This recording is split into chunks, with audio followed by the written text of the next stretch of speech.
بڑا زمیندار۔ کسی گاؤں میں ایک بڑا زمیندار رہتا تھا۔ خدا نے اسے بہت سی زمین، بڑے بڑے مکان اور باغ دیے تھے، جہاں ہر قسم کے پھل اپنے اپنے موسم میں پیدا ہوتے تھے۔ گائے اور بھینسوں کے علاوہ اس کے پاس ایک اچھی قسم کا بیل اور عربی گدھا بھی تھا۔ بیل سے کھیتوں میں ہل چلانے کا کام لیا جاتا اور گدھے پر سوار ہو کر زمیندار ادھر ادھر سیر کو نکل جاتا۔ ایک بار اس کے پاس کہیں سے گھومتا پھرتا ایک فقیر نکل آیا۔ زمیندار ایک رحم دل آدمی تھا۔ اس نے فقیر کو اپنے ہاں ٹھہرایا، اس کے کھانے پینے اور آرام سے رہنے کا بہت اچھا انتظام کیا۔ 2-4 دن بعد جب وہ فقیر وہاں سے جانے لگا تو اس نے زمیندار سے کہا، چودھری، تم نے میری بہت خاطر داری کی ہے، میں اسے کبھی نہیں بھولوں گا۔ تم دیکھ رہے ہو کہ میں ایک فقیر ہوں، میرے پاس کوئی ایسی چیز نہیں جو تمہاری خدمت میں پیش کروں۔ ہاں، میں جانوروں اور حیوانوں کی بولیاں سمجھ سکتا ہوں، تم چاہو تو یہ علم میں تمہیں سکھا سکتا ہوں، لیکن تم کو مجھ سے ایک وعدہ کرنا ہوگا کہ تم یہ بید کبھی کسی کو نہیں بتاؤ گے، اور یہ بھی سن لو کہ اگر تم نے یہ بید کسی سے کہہ دیا تو پھر زندہ نہ رہ سکو گے۔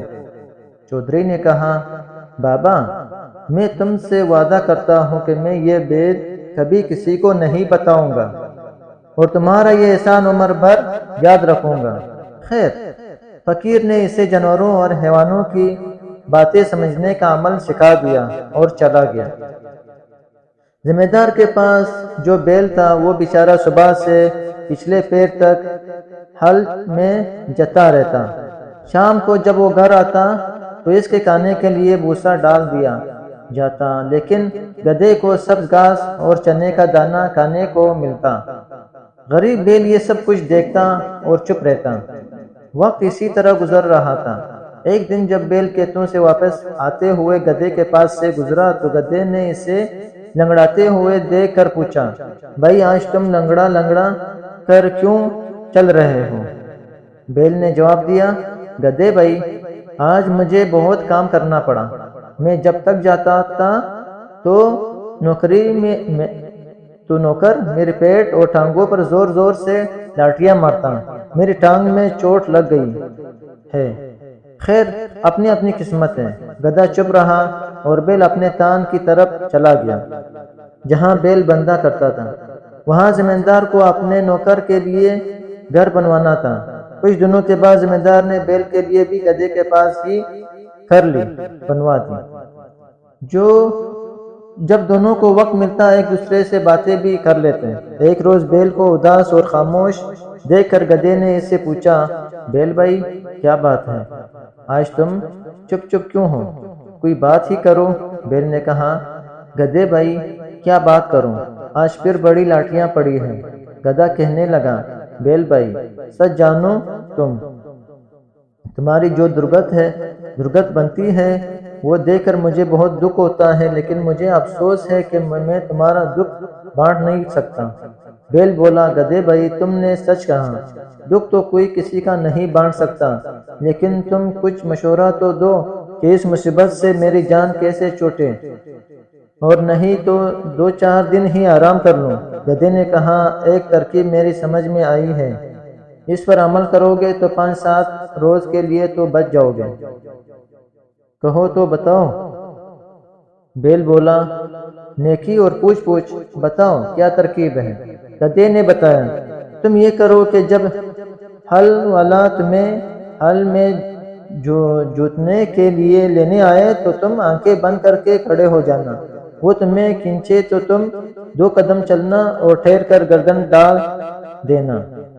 پھر بھی اگر اسے رحم نہ آئے اور کھیت پر لے ہی جائے تو کام نہ کرنا اور زمین پر بیٹھ جانا، کیسا ہی مارے پیٹے ہرگز نہ اٹھنا، گر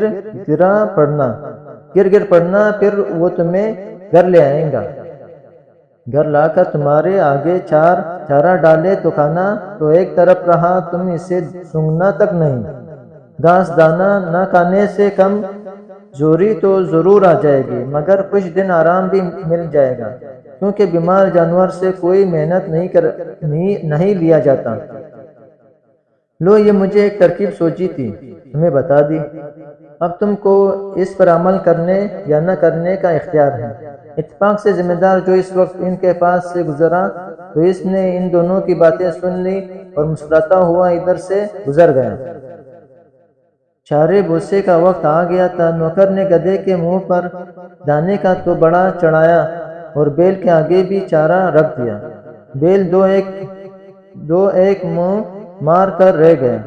اگلے دن ہل والا بیل کو لینے آیا تو دیکھا کہ بیل بیمار ہے، رات کو کچھ کھایا بھی نہیں۔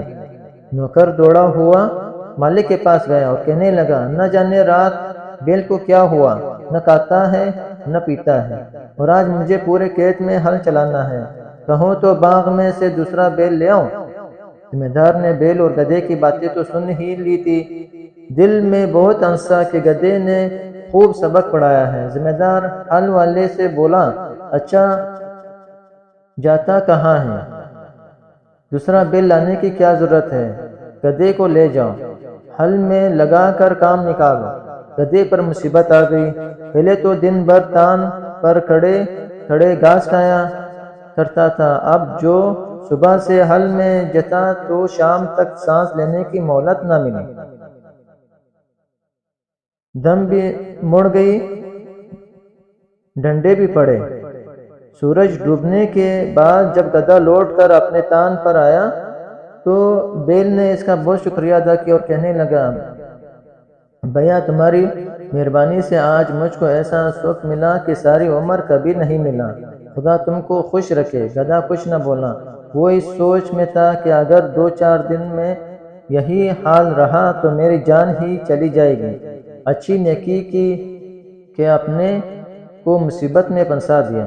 دوسرے دن پھر ہل والا گدھے کو لے گیا اور شام تک اسے ہل میں لگائے رکھا۔ جب گدھا تھکا ہارا واپس آیا تو بیل نے پھر اس کا شکریہ ادا کیا اور خوشامد کی باتیں کرنی چاہی۔ گدھا کہنے لگا، میاں ان باتوں کو رہنے دو، آج میں نے مالک کی زبان سے ایک ایسی بری خبر سنی کہ میرے رونگٹے کھڑے ہو رہے ہیں، خدا تم کو اپنی حفاظت میں رکھے۔ بیل نے کان کھڑے کر کے پوچھا، گدھے بھائی سناؤ تو میرا تو دل دھڑکنے لگا۔ گدھا بولا، کیا سناؤ، مالک ہل والے سے کہہ رہا تھا کہ اگر بیل زیادہ بیمار ہو گیا ہے اور اٹھنے کے قابل نہیں رہا تو کسائی کو بلا کر اس پر چری کروا دوں۔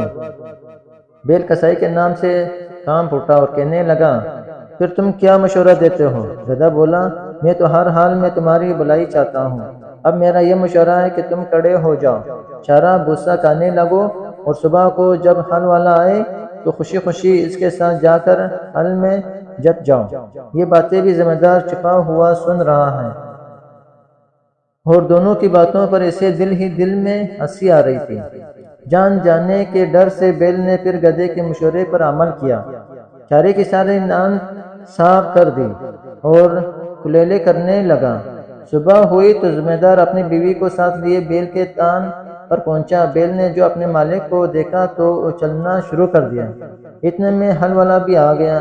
اس نے بیل کو بالکل تندرست پایا، کھول کر لے چلا تو وہ اس طرح دم ہلاتا اور اکھڑتا ہوا چلا کہ مالک کو بے اختیار ہنسی آ گئی۔ بیوی نے پوچھا، تم کیوں ہنسے؟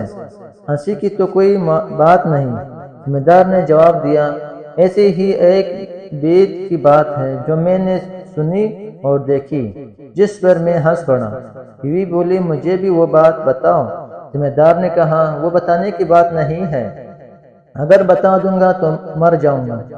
بیوی بولی، تم جھوٹ بول رہے ہو، تم مجھ پر ہنستے تھے۔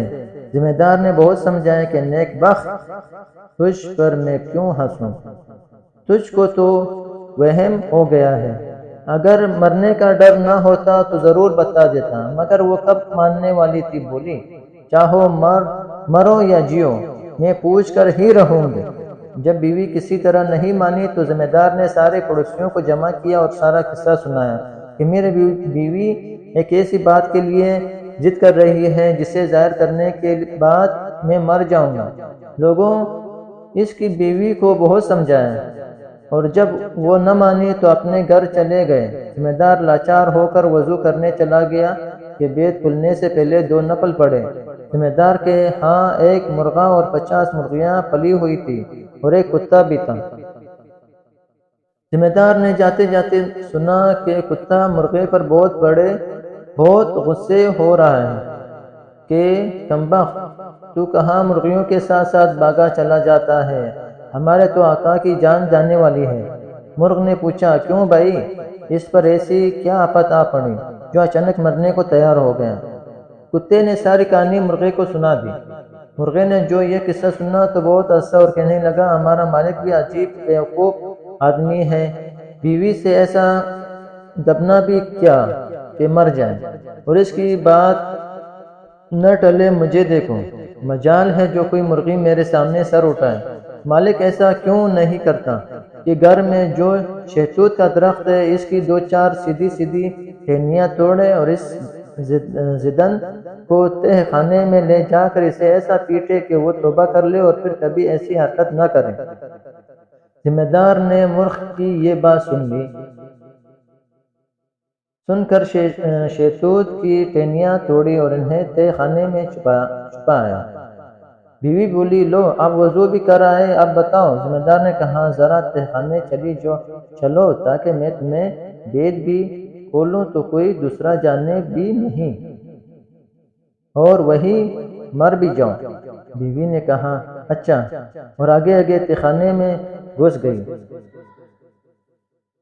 ذمہ دار نے دروازہ بند کر کے بیوی کو اتنا مارا کہ وہ ہاتھ جوڑ کر کہنے لگی میری توبہ ہے، پھر کبھی میں ایسی ضد نہیں کروں گی۔ اس کے بعد دونوں باہر نکل آئے۔